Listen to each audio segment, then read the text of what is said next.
Assalamualaikum warahmatullahi wabarakatuh. Waalaikumsalam. Kembali lagi di podcast Kanjengan Kaneman Ngajeni Kabudayan.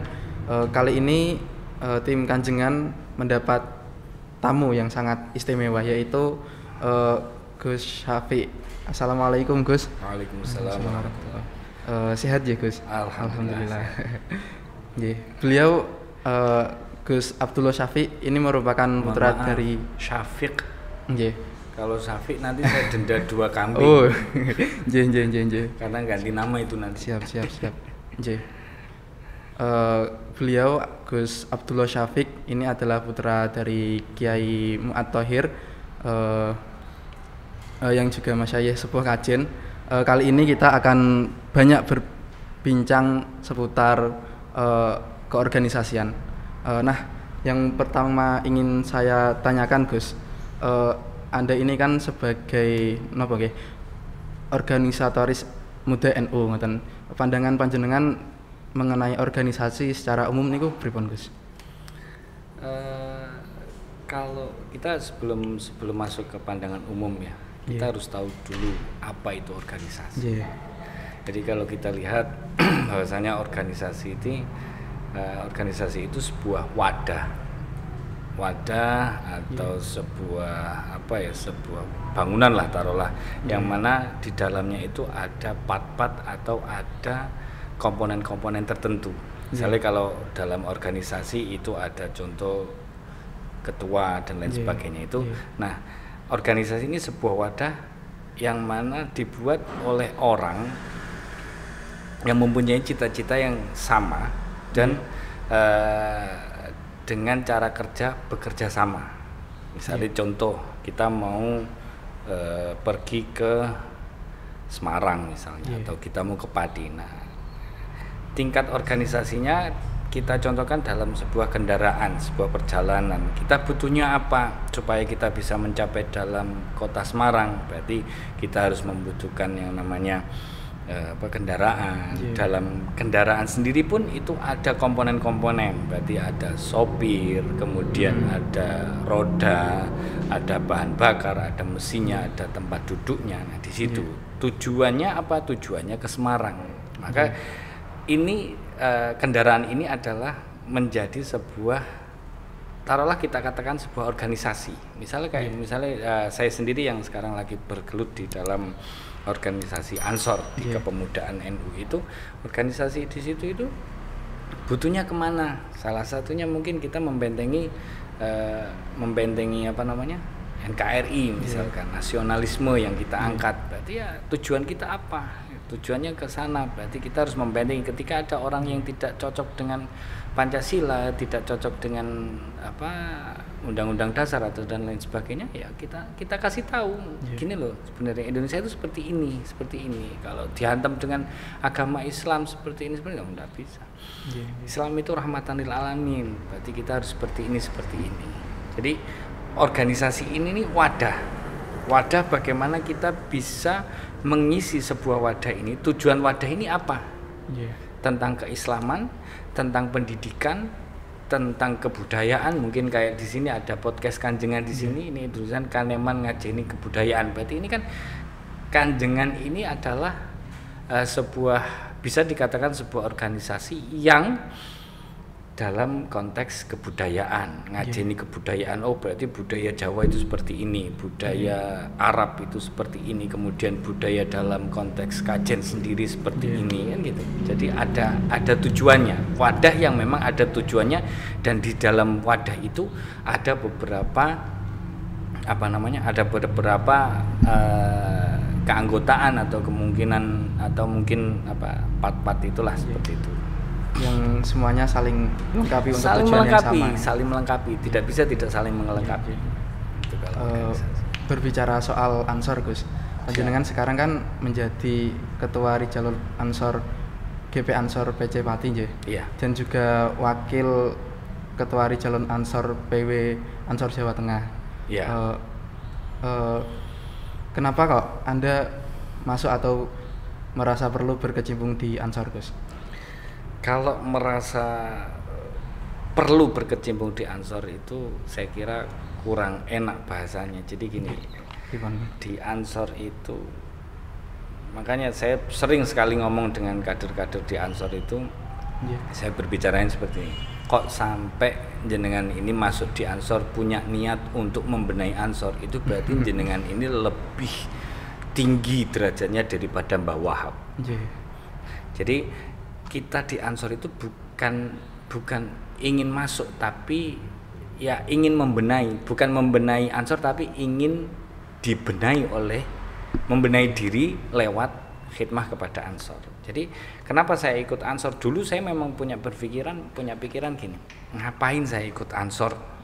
Orang tua saya sudah NU dan pasti kita juga pembelajaran dan kemudian budayanya, tata caranya itu pasti seperti orang NU. Dulu saya punya pikiran seperti itu, tapi tidak bisa seperti itu. Ketika saya sudah alhamdulillah bisa ikut berkhidmah di Ansor, ya sudah bismillah, dan di situ memang benar-benar khidmahnya masya Allah betul. Barokah Ansor itu wah gimana ya, saya kalau menceritakan barokah itu, jadi orang itu kalau salah ada santri atau orang yang tidak percaya dengan barokah ki anjine mondoke kurang suwe, mondoke kurang suwe, ngluyure kurang suwe. Jadi di situ barokah itu masya Allah betul ada, benar-benar ada barokah itu. Jadi ketika saya masuk di Ansor itu, saya mulai merasakan minimal barokahnya Ansor itu kita mempunyai tali silaturahim kepada sahabat-sahabat Ansor sendiri itu. Kemudian ketemu dengan ini. Bahkan saya pernah kejadian itu waktu saya pergi ke Jakarta naik mobil sendiri.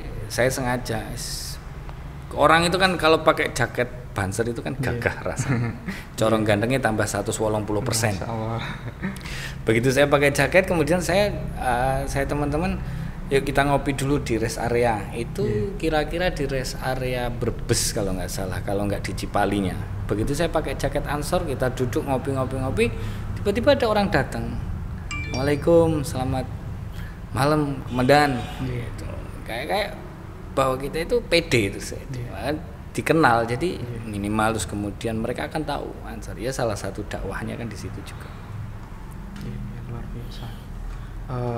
Panjenengan mulai di Ansor kan ketika ini PC GP Ansor Pati periodenya Bapak Ikonul Hakim ya.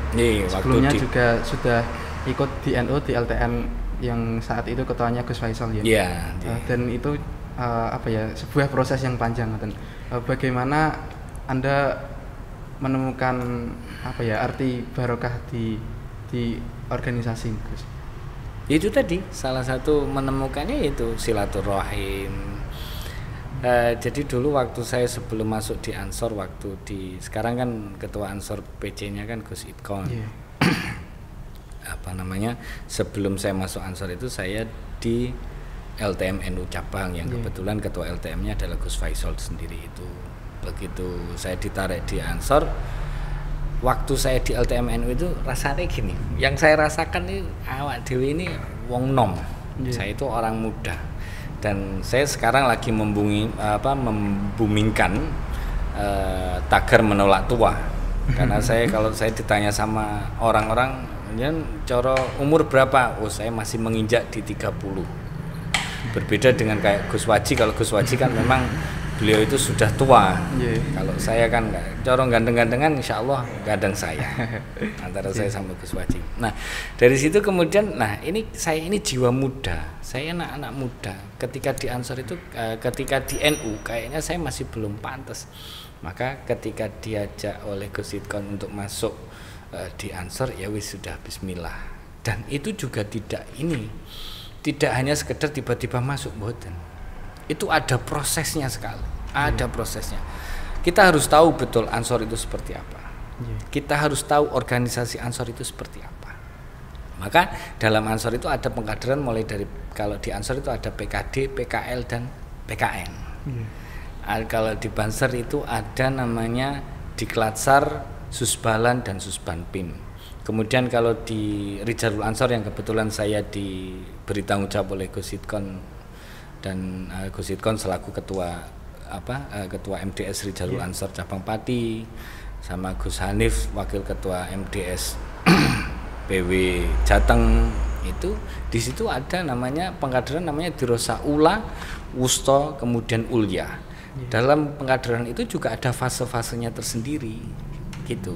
Dan dalam hal organisasi itu kita tidak boleh mendahului. Bahkan ketika saya ada acara di PD, maka saya harus izin dulu sama ketua selaku Gus Idkon itu. Gus Idkon selaku ketua, Gus mohon izin saya lagi mau ada acara seperti ini. Jika memang Gus Idkon itu mengiyakan maka saya iya, saya jalankan. Ketika beliau ngomong jangan, ya sudah, saya tidak berani karena itu koridor organisasi. Kalau nggak seperti itu nanti organisasi jalan-jalan sendiri, tidak ada jeluntrungnya. Sedangkan terkait barokah itu salah satunya silaturahim. Saya pernah sekali waktu itu saya ngisi acara di Brebes kalau nggak salah. Yang namanya orang itu kan kadang punya uang, kadang kadang nggak punya uang, tapi kayaknya kebanyakan saya tidak punya uang. Waktu itu saya diperintah oleh Gus Hanif selaku ketua Rijalul Ansor wilayah Jateng itu, tolong jenengan ke Brebes ngisi dirosah, materinya ini. Waktu itu saya tidak punya uang, ada uang tapi untuk kesana mending saya di rumah untuk mengcover rumah. Terus kemudian Yesus bismillah lah, karena saya punya keyakinan gini, orang kalau berkhidmah di Ansor atau di NU lah khususnya, orang yang kalau mau berkhidmah di NU kalau sampai tidak kaya, maka berarti orangnya yang masalah, bukan organisasinya, tapi orangnya yang masalah. Di situ saya punya komitmen seperti itu, maka saya bismillah berangkat. Saya berangkat, saya lah rezeki itu ya, jadi Gusti Allah itu, makanya barokah itu kan mendapatkan salah satunya. Kalau kita ambil dalam konteks rezeki, bisa jadi itu ya min haitsu la yahtasibnya itu. Lu itu adalah uang yang saya kantongi waktu pulang pun saya dapat persis habisnya jalan itu. Jadi misalnya bensin itu dapat habis berapa, kemudian sopir berapa, makan berapa, tol berapa, itu saya pulang itu dikasih tanda terima kasih oleh panitia. Itu saya tidak tahu, tiba-tiba ya sama, habisnya itu sama. Nah ini di sini, makanya saya kemudian saya berpikir ketika saya diperintah oleh Ansor ya sudah bismillah, dimanapun itu. Tapi kalau di luar Jawa untuk sementara jangan dulu. Dan saya tidak ingin jauh-jauh sama istri, bukan karena saya takut sama istri. Jadi saya sebagai seorang suami itu tidak mempunyai rasa takut dengan istri, tapi karena saya sangat sayang dan mencintai dia. Oleh karena itu, niku wau. Iya. Soal yang panjenengan ceritakan tadi, Gus. Mau tidak mau ketika kita berada di sebuah organisasi itu kan perlu yang adanya mungkin biaya lah, profit seperti itu. Nah, sedangkan banyak orang yang sekarang itu mindsetnya masih berkutat seputar organisasi itu tidak mendatangkan keuntungan untuk kita, tidak mendatangkan profit, atau kasarannya itu dalam tanda kutip tidak membuat kita kaya, kata sengaja, guys. Nah, jikalau panjenengan bertemu orang seperti itu, mungkin apa yang akan Anda sampaikan, Gus? Ya, misalnya gini, NU lah, kita membahas tentang kaitan bagaimana kita berkhidmah di NU Ansor atau di banom-banom NU yang lain.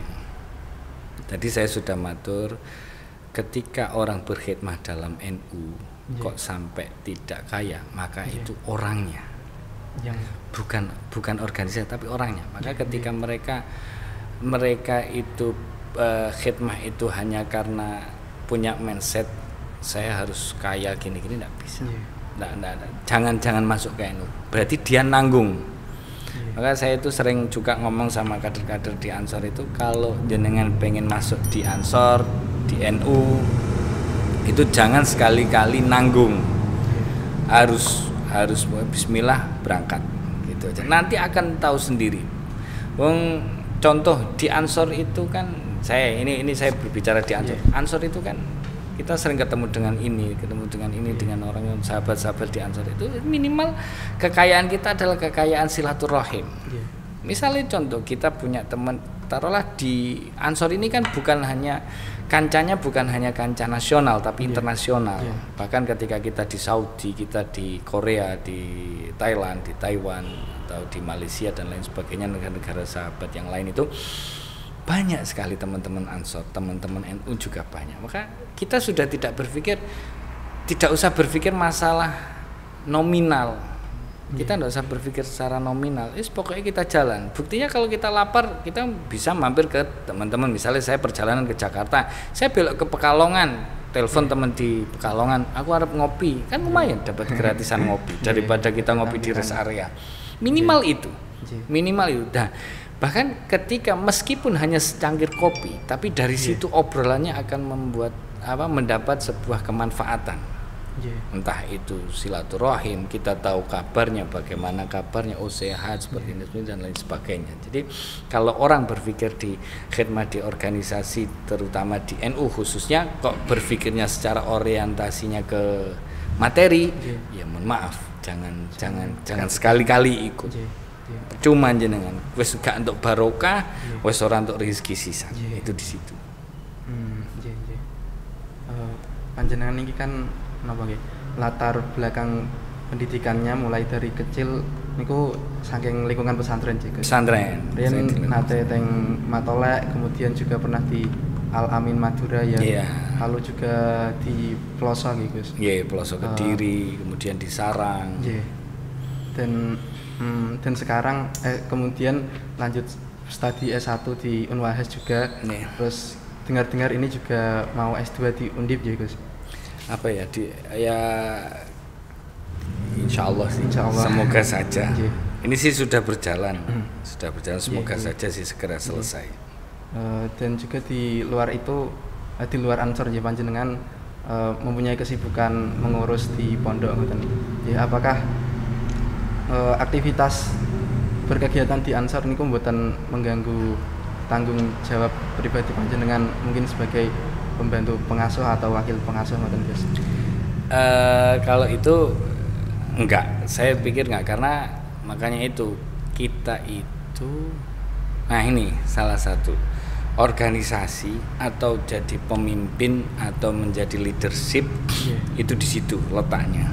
Bagaimana kita bisa memanage sebuah organisasi.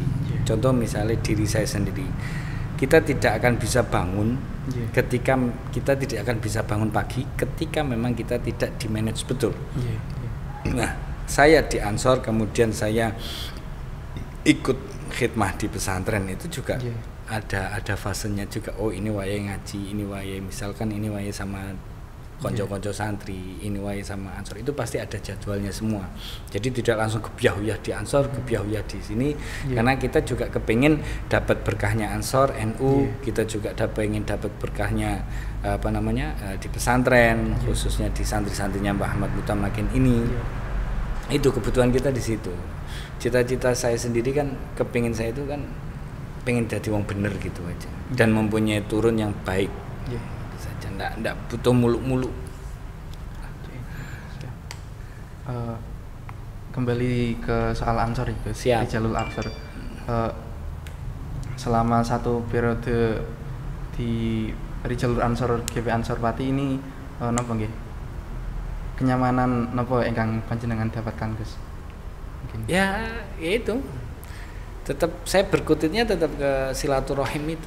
Silaturahim, kemudian bagaimana mengetahui perjuangan kader-kader kita, kader-kader Ansor itu yang dari jauh datang, tidak merasa capek. Saya pribadi mendapatkan motivasi sendiri. Jadi saya masih untung, saya ke acara itu pakai mobil. Ada yang berangkat itu pakai sepeda motor, kayak contoh alhamdulillah sekarang saya punya sahabat Asyadi itu Kasat Korcap sekarang itu. Dulunya kalau rapat itu naik motor, sekarang alhamdulillah sudah pakai mobil. Itu alhamdulillah di situ. Jadi mereka yang pakai motor-motor datang kemudian khidmah di hallnya Mbah Ahmad Mutamakin itu datang pakai motor, ngepam, hujan kehujanan, panas kepanasan tanpa merasa lelah. Itu salah satu motivasi saya. Mereka itu menjadi motivasi saya. Jadi Jadi intinya pokoknya jangan nanggung. Kita itu tidak usah nanggung. Percuma kita nanggung. Gak untuk apa-apa nek nanggung. Totalitas. Iyalah totalitas. Sekali kita berenang ya sudah kita berenang. Jadi nanti kita bisa sambil meminum air ya berarti salah satunya itu barokah di situ itu. Okay. Ketika di organisasi itu kan tidak dipungkiri adanya naik turun soal semangat ngoten Gus. Ketika mungkin terjadi niku semangat yang menurun di organisasi, apa Gus yang panjenengan lakukan? Motivasi. Ya, motivasi dari mereka yang itu tadi yang pakai motor. Kemudian kadang saya mikirnya gini Mas, kalau kita itu misalnya contoh, karena saya berbicara di Ansor ya, jadi saya berkutatnya di situ. Kayak Banser itu, sahabat-sahabat Banser itu disuruh ngepam mulai jam 4 subuh sampai jam 4 subuh lagi, tidak ada masalah, tidak pada ngeluh dan itu tidak mendapatkan uang, tidak ada materinya sama sekali, tapi mereka siap. Itu saya lagi males gitu, masuk saya hanya tinggal naik mobil, tidur, nyampe lokasi acara, kemudian ngisi acara, selesai pulang. Bagaimana sahabat-sahabat Banser, kemudian sahabat-sahabat panitia yang sudah menyiapkan acara itu, itu yang jadi motivasi saya. Salah satu motivasi itu. Kemudian motivasi banyak seperti ketua umum Gus Yakut, itu waktu beliau sebelum jadi menteri itu kan, meskipun beliau sebelum jadi menteri itu beliau kan tetap riwariwi ke Rembang, ke luar negeri, ke luar Jawa, itu hanya bagaimana supaya teman-teman atau sahabat-sahabat di Ansor itu tetap kuat dan dapat motivasi dari beliau. Soal menawi saged diceritakan Gus kedekatan panjenengan dengan Ketua Umum GP Ansor Gus Khalil Yahya Stakuf. Kalau sama Gus Yakut ya alhamdulillah dekat. Beliau ini sebagai senior saya di Ansor, ketua umum saya, guru saya yang selalu memberikan semangat dan motivasi, support. Dan ketemu di waktu saya soan ke Rembang ya juga saya minta arahannya, Gus gimana Gus gitu. Ya beliau memberikan arahan, memberikan support. Support itu bukan berarti hanya sekedar materi, tapi support memberikan sebuah semangat untuk menggugah menggugah jiwa kita supaya ayo bismillah itu di sini. Waktu saya PKN di Rembang itu saya sudah sering ketemu sama Gus Yakut itu juga. Waktu saya jenengan jangan deket-deket sama saya ya, karena saya ini posisinya ketua umum. Bukan berarti beliau itu menyekat supaya dekat dengan kita. Dengan saya itu bukan berarti karena kesombongan atau bukan, karena itu pendidikan. Jenengan ini posisinya sebagai lagi dalam konteks pengkaderan di di pengkaderan Ansor yang paling tinggi di PKN itu. Jadi tidak boleh memang. Banyak yang kita kenal di pengurus pusat itu banyak. Tapi waktu itu ya memang benar-benar saya ini bukan apa-apa, tapi kita ini lagi posisinya sebagai murid atau sebagai peserta. Maka kita harus ikut. Wah ngeri Mas, mulai jam 2:30 itu kita sudah dibangunin. Materi itu sampai jam taruhlah jam 2:30 itu baru selesai. Setelah itu kita istirahat setengah jam 3 sudah dibangunin. Jadi waktu saya PKN di Rembang itu 4 hari 5 malam. Tidur hanya setengah jam, itu pun kalau bisa tidur. Hari terakhir 24 jam nonstop. Jadi terus gitu nyampe rumah balas dendam. Tidur terus. PKN tadi itu yang ada Pak Ganjar juga yang ya waktu PKN, alhamdulillah waktu PKN itu ada Pak Ganjar Gubernur Jawa Tengah, kemudian ada Bu Sinta Nuria garwane Gus Dur itu, kemudian ada Bu Susi waktu itu beliau jadi Menteri Kelautan apa perikanan itu, Bu Susi. Kemudian ada lagi Kiai As'ad Ali Wakabin dulu, terus kemudian ada Kiai Mustafa Bisri, ada Kiai Yahya kakaknya Gus Yakut yang sekarang jadi Rois Khatib Am. Itu banyak pemateri-pemateri. Jadi kalau kita tidak mengikuti eman sangat karena pikiran-pikiran beliau yang dituangkan dalam pengkaderan itu masya Allah. Kalau kita kuliah mungkin waduh habis, uangnya habis untuk kuliah. Nah itu mumpung ada kuliah gratis di situ. Banyak ilmu yang kita saya serap. Jadi mengetahui organisasi itu seperti apa, mengetahui leadership itu seperti apa, kemudian bagaimana kita bisa memberikan motivasi kepada orang-orang atau kader-kader supaya dalam berorganisasi itu selalu saling bekerja sama, saling memberi motivasi, loyal, banyak di situ.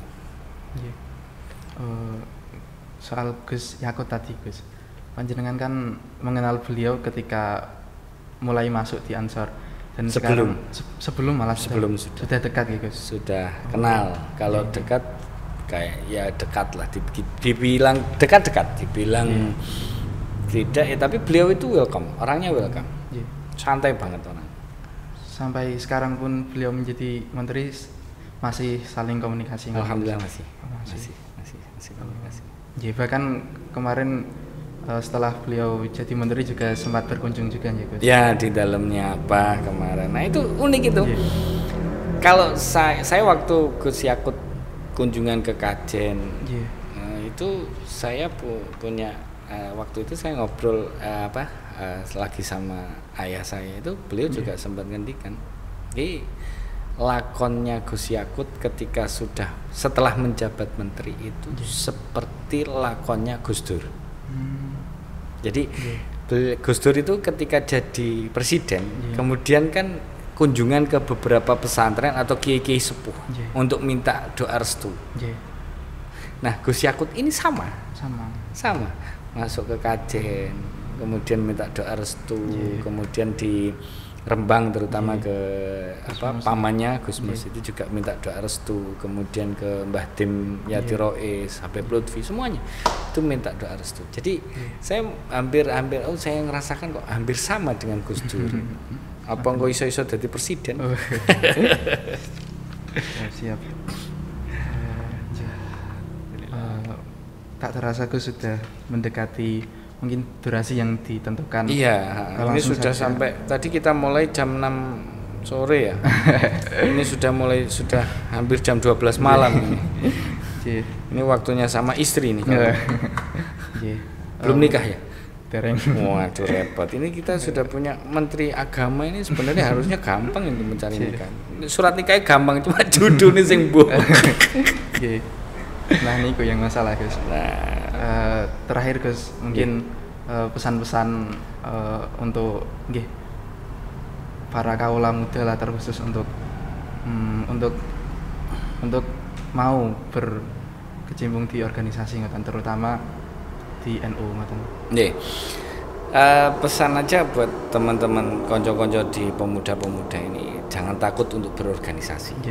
Karena tanpa adanya organisasi kita mungkin bisa jadi kita tidak akan bisa hidup yang nyaman, sebab dalam tubuh kita pun harus terorganisir.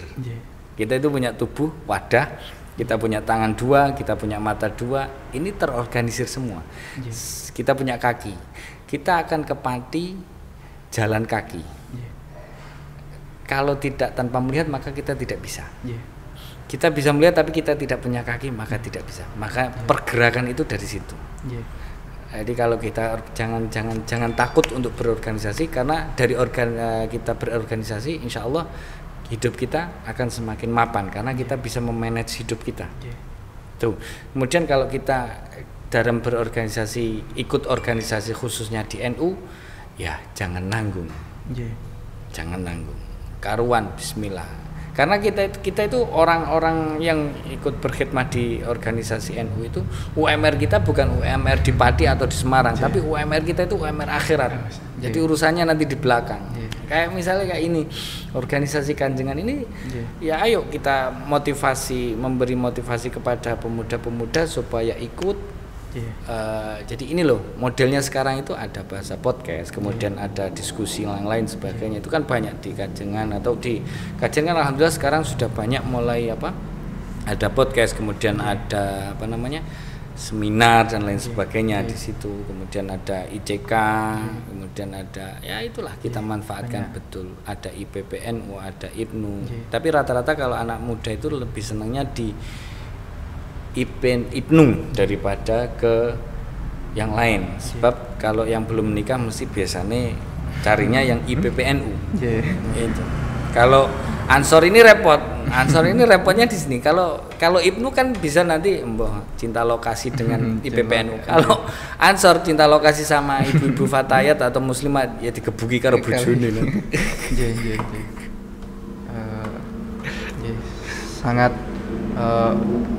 Sangat berisi sekali obrolan podcast kali ini nggih. Matur nuwun Gus Syafiq sampun bersedia meluangkan waktu di tengah kesibukannya yang sangat padat. Padatnya cuma tidur aja. Saya akhiri podcast Kajengan kali ini. Saya selaku Ahmad Fali Nur Hidayat memohon maaf. Wal afu minkum. Wassalamualaikum warahmatullahi wabarakatuh. Waalaikumsalam warahmatullahi wabarakatuh.